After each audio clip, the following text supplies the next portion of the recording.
Assalamualaikum warahmatullahi wabarakatuh. Izinkan saya untuk membahas ucapan kurang sopan dari anak zaman sekarang.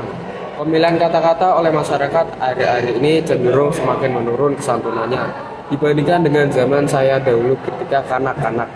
Hal tersebut tampak pada ungkapan-ungkapan pada banyak kalangan yang menyatakan pendapat dan perasaannya, seperti ketika berdemonstrasi ataupun rapat-rapat umum. Kata-kata mereka kasar atau bertendensi menyerang, tentu saja hal itu sangat menggores hati yang menerimanya. Gejala yang sama terlihat pula pada penggunaan bahasa oleh para politisi kita, misalnya ketika melontarkan kritik terhadap kebijakan pemerintah, tanggapan-tanggapan mereka terdengar pedas, vulgar, dan beberapa diantaranya cenderung provokatif. Padahal sebelumnya pada zaman pemerintah Orde Baru, pemakaian bahasa yang dibingkai secara santun lewat pemilihan kata yang dihaluskan maknanya. Kita pun tentu gelisah sebagai orang tua. Kita sering menyaksikan kebiasaan berbahasa anak-anak yang dan para remaja yang kasar dengan dibumbui sebuah sebutan-sebutan antar sesama yang sangat miris untuk didengar.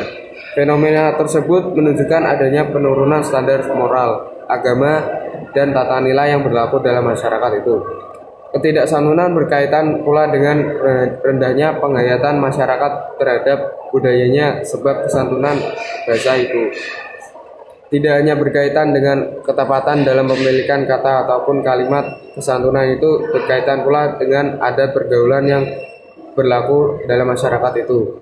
Penyebab utamanya adalah perkembangan masyarakat yang sudah tidak menghiraukan perubahan nilai-nilai kesantunan dan tata krama dalam suatu masyarakat.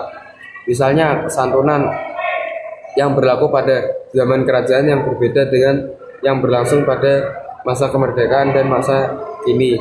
Kesantunan juga berkaitan dengan tempat. Nilai-nilai kesantunan di kantor berbeda dengan di pasar, terminal, dan di rumah. Pergaulan global dan pertukaran informasi juga membawa pengaruh pada pergeseran budaya, khususnya berkaitan dengan nilai-nilai kesantunan itu. Fenomena demikian menyebabkan para remaja dan anggota masyarakat lainnya gamang dalam berbahasa. Pada akhirnya mereka memiliki kaidah berbahasa yang mereka anggap bergengsi tanpa mengindahkan kaidah bahasa yang sesungguhnya.